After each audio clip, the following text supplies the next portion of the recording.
નમસ્કાર, આપ જોઈ રહ્યા છો નેશન પ્લસ ન્યૂઝ. હું છું આપની સાથે વિભિક્ષા પરમાર. ગુજરાતમાં ચોમાસાનો માહોલ જામ્યો છે ત્યારે સાબરકાંઠા જિલ્લામાં પણ મેઘરાજાએ ફરી એકવાર ધમાકેદાર બેટિંગ શરૂ કરી છે. જિલ્લાના મુખ્ય મથક હિંમતનગર સહિત આસપાસના ગ્રામીણ વિસ્તારોમાં વહેલી સવારથી જ ગાજવીજ સાથે ધોધમાર વરસાદ તૂટી પડ્યો છે. સાબરકાંઠા જિલ્લામાં ફરી એકવાર મેઘમહેર જોવા મળી રહી છે.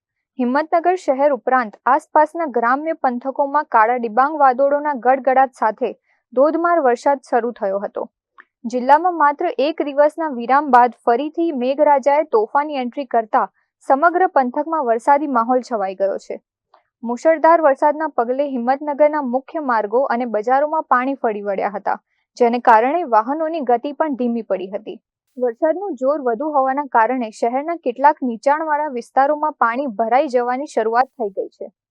સોસાયટીઓ અને આંતરિક વિસ્તારો જળમગ્ન બન્યા છે, જેના કારણે સ્થાનિક રહીશોને થોડી હાલાકીનો સામનો કરવો પડી રહ્યો છે. જોકે આ મુસળધાર વરસાદ આફત નહીં પણ આશીર્વાદ બનીને વરસ્યો છે, કારણ કે લાંબા સમયના ઉકળાટ અને અસહ્ય ગરમી બાદ વાતાવરણમાં એકાએક ભારે ઠંડક પ્રસરી ગઈ છે, જેથી લોકોને ગરમીથી મોટી રાહત મળી છે. ચોમાસાની આ જમાવટને પગલે સૌથી વધુ ખુશી ખેડૂતોના ચહેરા પર જોવા મળી રહી છે. વાવણી લાયક અને પૂરતો વરસાદ પડતા જગતનો તાત ખુશખુશાલ બન્યો છે.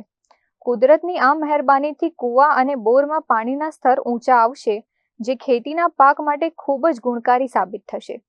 સાબરકાંઠાના ગ્રામીણ વિસ્તારોમાં અત્યારે ચારે તરફ ખુશી અને આનંદનો માહોલ જોવા મળી રહ્યો છે.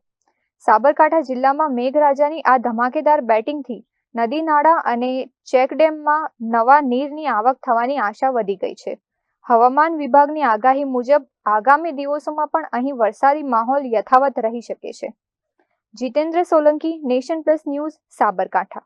સમાચારોના સતત અપડેટ મેળવવા માટે અમારી નેશન પ્લસ ન્યૂઝની યુટ્યુબ ચેનલને સબસ્ક્રાઇબ કરો, બેલ આઇકન દબાવો અને જોડાયેલા રહો ફેસબુક, ઇન્સ્ટાગ્રામ અને ટ્વિટર પર.